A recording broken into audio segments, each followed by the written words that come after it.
This is Terms of Reference. I'm your host, Stephen Laddick. Roderick Besseling is the Open Data Coordinator within the Corporate Strategy Union at Cordaid in the Netherlands.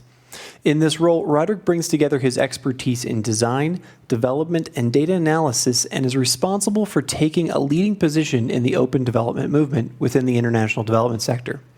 His primary focus areas are the International Aid Transparency Initiative reporting process and embedding the open development philosophy within Cordaid.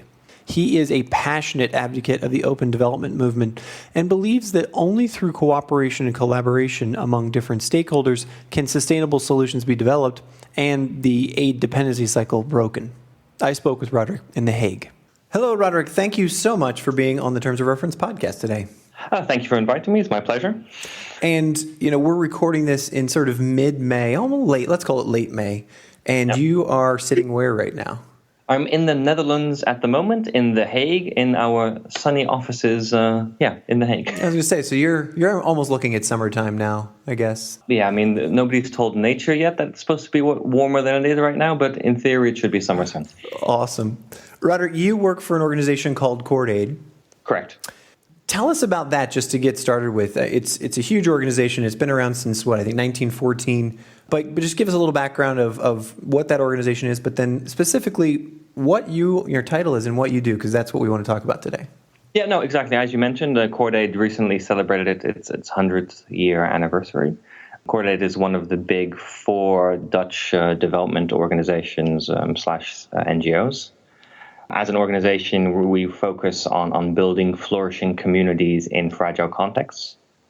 So a lot of our work is in, recently post-conflict countries in Africa and also fragile communities in Asia. I've been with the organization for about 10 months now as the Open Data Coordinator. This is the first time that the organization has ever had this position. So for me, it was also very exciting to take upon this challenge and form the role of open data within the organization. As I mentioned, my role as Open Data Coordinator focuses mostly on, or primarily one of my responsibilities is the International Aid Transparency Initiative, or IATI, reporting process. IATI itself is an agreement, a non-binding agreement, but it's something that international development's moving towards slowly, where organizations, donors, and national governments start publicizing their projects, their aid flows completely, so that there's more accountability and transparency in the whole aid chain process. Tell us about that a little more. I want to dive a little deeper on IATI that this is public funds. Isn't the information about public funds, aren't they already available? Why is this a problem? Take us through why this is a problem. Yeah, no, I think exactly what you said. I mean, it's I don't want to use the word embarrassing, but I mean, it's almost a shame that it's taking everybody this long to actually catch up and give more insight in what's happening in this sector. Because I think a lot of the time we can be really proud in what we're achieving, but we've just never really had this standard, let's say like IATI, to document everything. So I mean, at that moment, on a quarterly basis, we publicize all the projects that we're actively implementing at the moment by providing narrative context, providing geographic location, providing budgets, providing insight on which partners we're working with, be that funding partners or implementing partners, and also starting to document the goals and the outputs and the outcomes and impacts that we're trying to achieve with these projects. So if I heard you correctly, one of the big issue was not that data wasn't there or available. It was we were all talking different languages and we were all giving different terms to different things, or? I think that's definitely one of them. I think there was no international agreed standard or format in which you could document the work that you were doing. And then I think somehow also in this sector in the past, we just weren't proud of what we were doing. And now there's a big push to just become more transparent and open about it. And I think it's a very good thing because, I mean, it also helps cut the inefficiency away in this sector and hopefully avoid duplication by organizations themselves or even, competing organizations or collaborating organizations. So before we go deeper in the substance of your work, how does one end up the coordinator of open data? I mean, is this something you studied? Is this something that you found you just had a passion for and you raised your hand? How did you get here? I think it's more the last. I kind of just raised my hand more than anything. It was a position that I came across, I guess, 14 months ago now when I saw the position, and I never even knew this position existed or this kind of combination of skills and talents was needed in this sector. I've always worked in international development the last 5 or 6 years.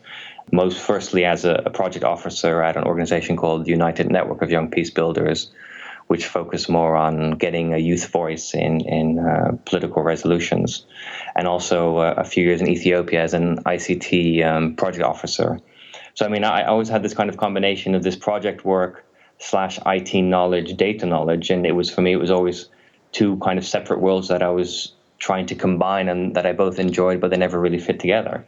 And then all of a sudden, this position of open data coordinator came along, where those are pretty much the requirements that you need, and having this kind of programmatic vision, as well as having this technical expertise to work with data and different, online platforms and tools. Before you were the IT officer and when you were program development officer, how did you get there? Were you, was international development and humanitarian aid, is that something that you always wanted to do, that you knew that this was your career, or did you come from somewhere else?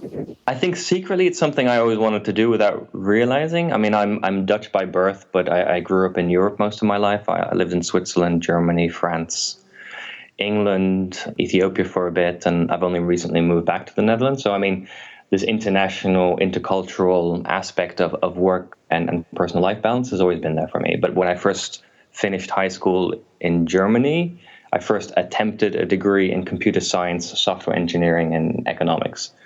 And that was a bit of a mistake. This is something I really did not enjoy. So after 2 years, I just gave up on that. And then I did start my own computer company for 2 years, which was, we broke even. It was a good experience.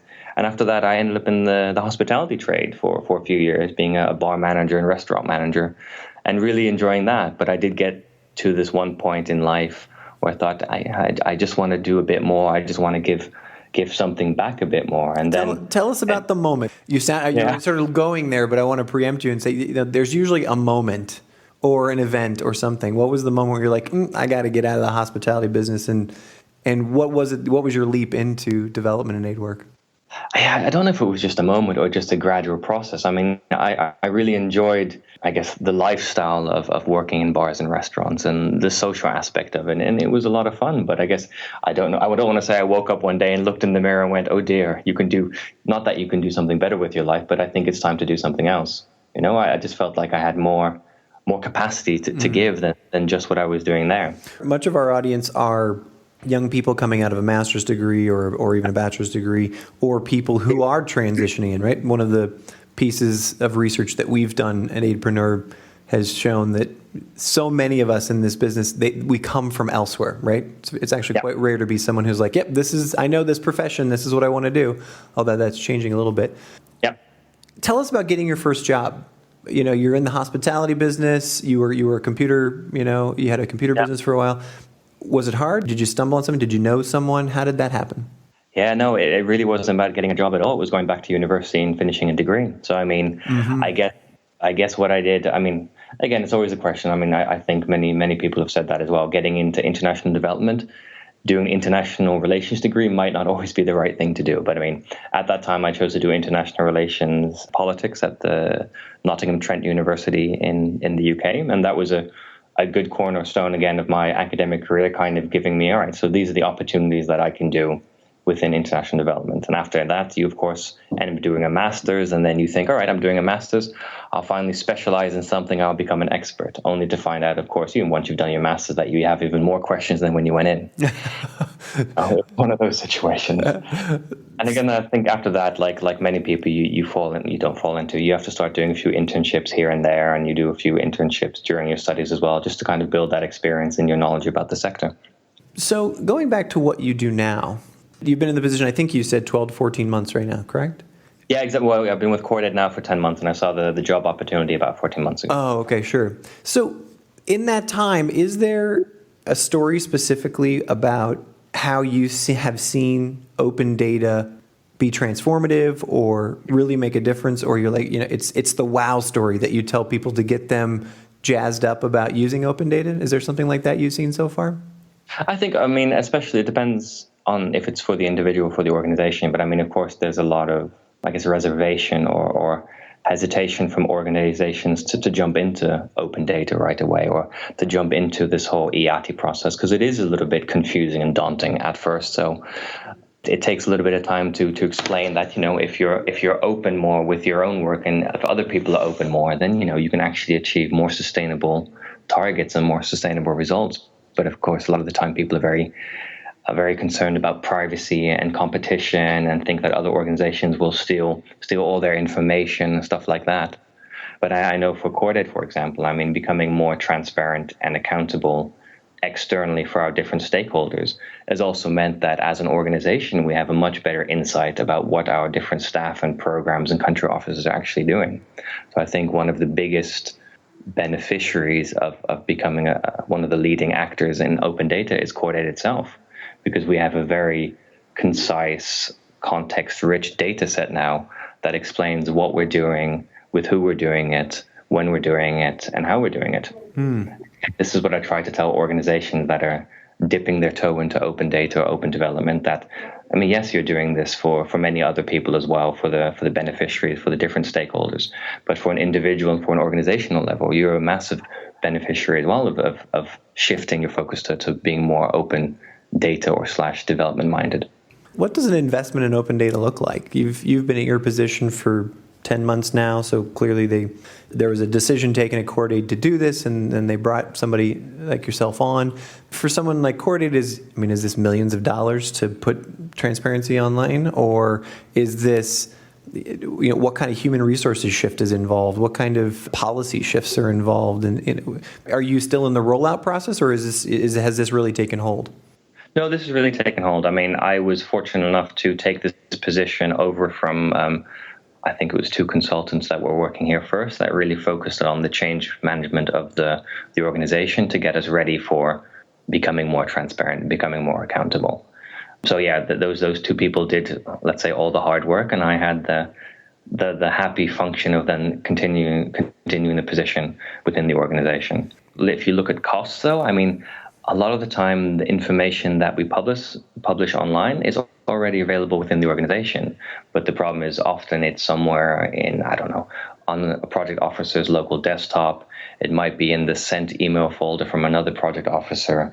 It could be somewhere on a business unit's server somewhere. The problem was, in the past, this information was never centrally stored and centrally managed. And the nice thing about this IATI process, about open data, it's about gathering all this information together in one place and making it accessible for everyone. And so as the coordinator, do you find yourself doing a lot of clicking and dragging to make sure that information gets into there? Or is your job more of a cheerleader, following up with the people and following up with the business units to make sure that they do this? Or what does that exactly entail? It's a little bit of both. I think it's a cheerleader function, and really promoting people, to explain to people why it's important that the information that they put into this data is relevant. Again, garbage in is garbage out. So if you don't put anything relevant in the data set, then we can't do anything relevant with it. So again, it's really encouraging people to just spend those extra few minutes describing their projects well, making sure that they've done the geolocations and stuff like that. And then next to that, I spend quite a bit of time, but some time also making sure that the quality of the data that goes in is accurate as well. Has there been a time when you've been in this position 10 months, so has there been a time you've seen so far where open data has just fallen flat on its face? It's either through the implementation process, or maybe some data that you've published has caused a backlash of some kind, or something went awry, and if so, what did Cordaid do to assuage that, to make it better or learn from it?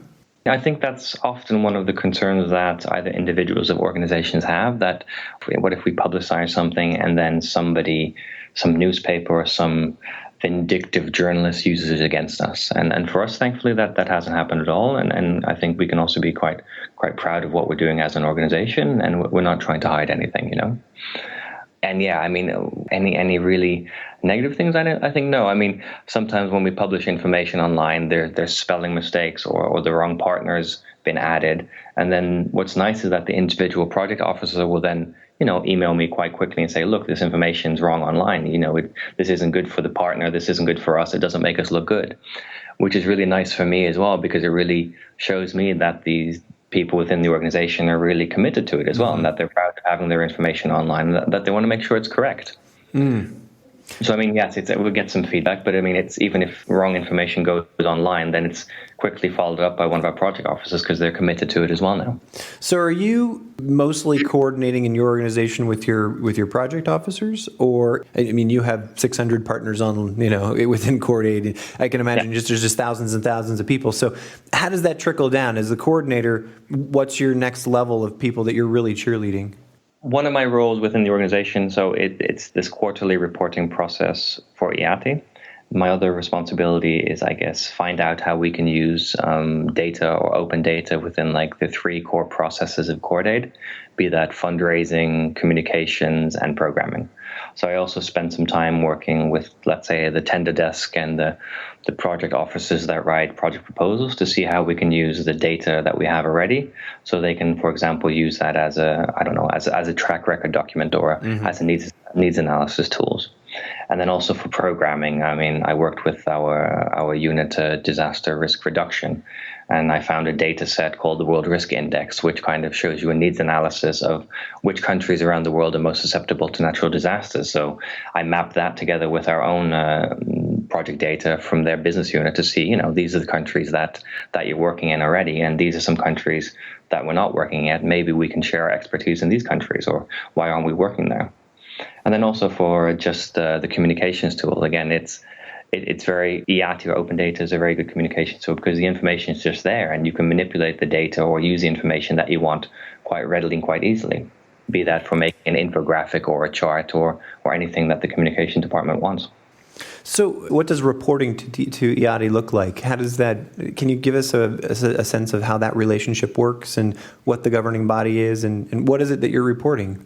So IATI itself is really just a technical group of people that provide a framework based in an XML file in which you can, I guess there's probably about 50 different fields in which you can fill in to describe your project. This can be anything from narrative text like general information about the project, your target group, the objectives. You've got things like budget flows, you've got transaction, commitments, disbursements, you've got geographic locations of projects, you've got a results section where you can show the different impact, outputs, and outcomes as well. So the IATI themselves, they provide this framework to development organizations. They're like, here it is, you can use it how you want. We don't set any minimum requirements, we just design the technical language. So we as an organization decided, all right, we find this a good technical language. We're going to try and use as much as we can, because if we use as much as we can, then we can start using it for communications, for programming, and for funding. So for Cordaid as an organization, we have a very narrative-rich data file that we find is very useful as a communication tool, but also very useful for us internally to get a better insight of what all of us are doing in different units. For us to fill this in, I mean, to be, I guess, IATI compliant, you have to make an XML file every quarter and then upload a link to it to the IATI registry file. How you create this XML file is pretty much up to every organization. We do it in-house using our own Microsoft backend, but there's also platforms such as AidStream, which is open source and available to anyone, where you can just input the project information there, and from there create an XML file, which you can then again upload to the IATI registry. So the process you've just described to me makes sense to me. I'm lucky enough to have a technology background like you, but when I'm thinking of the 50-person NGO or the 100-person NGO, they've got a couple $1 million in funding. This sounds like, oh my gosh, such on the back burner that we'd never find the time to do this. Have you witnessed that, or is open data and the Open Data Initiative, is there a barrier to entry that you find from other organizations, especially smaller organizations? Yeah, I think definitely mentally, organizational change-wise, there's definitely a barrier. And what you said, I've heard that many times. It is quite confusing initially to get your head around what it is. But I mean, I try to explain it in very simple terms as well, and say, it's pretty much just a Word document with different fields that you have to fill in. And once the fields have all been filled in, you just save it in one place, and then all your project information gets saved. And I also show them that, it's financially accessible as well for small organizations or big organizations. I mean, you can choose what Cordaid did. and use our own systems and then make the choice to create a website based around this data set, or you can use a platform like AidStream and quickly upload all the project information there and then also publish the IATI file. Super cool.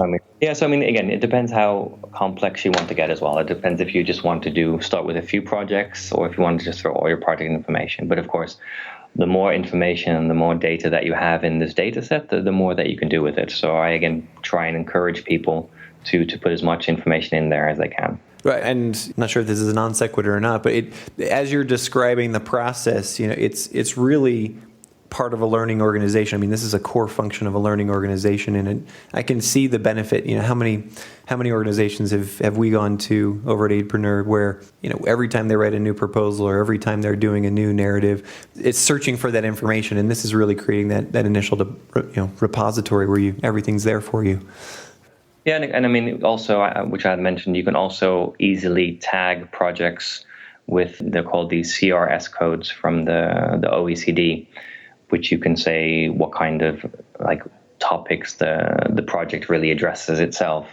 And by then, I guess, tagging these projects, when you want to write a proposal later in life, you're like, all right, which projects have we done on water policy management? Then you just click on that tag and up come 5 projects. That's probably saved you a good few hours work if you hadn't put this stuff in your data file. Mm-hmm. You've been there for going on 1 year. What's the next 4 or 5 years look like for you at Cordaid?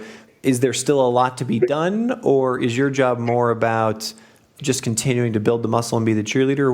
What's the future look like for you? I think this whole movement towards open development or also promoting data literacy within organizations is very important at Cordaid, but also internationally as well. And we recently recruited a business intelligence manager as well that I'm working close with, just to see how we can get all our different data sets in order as well. So not just be it our project information, but also make sure that all our financial information uses the same terminology and language that our data set uses. And also then go further and make sure that everything from our human resource department also has the same language, so that you really can follow, that if one definition here means the exact same definition there.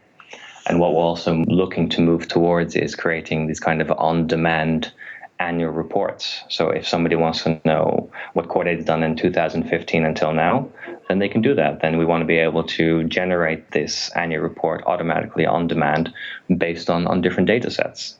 We also think, an annual report should be done as soon as the end of the year is done because, the data should be in order. Wow, push a button and have that report happen. There's a million admin assistants salivating right now at that particular prospect.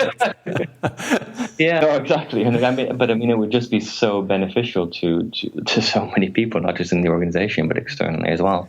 Next to that, I also feel, open data is still quite new in the development sector as well. So I think at the moment we're also doing quite a lot of, let's say, infrastructure work in international development and laying the groundwork for open data, open development to be the future and let's say international development 3.0, and that the drive to promote data literacy among individuals, organizations, and national governments will really pay the benefits in the upcoming years. Take me through the thought process between a charity like yourself, a not-for-profit, and contractors, for-profit organizations.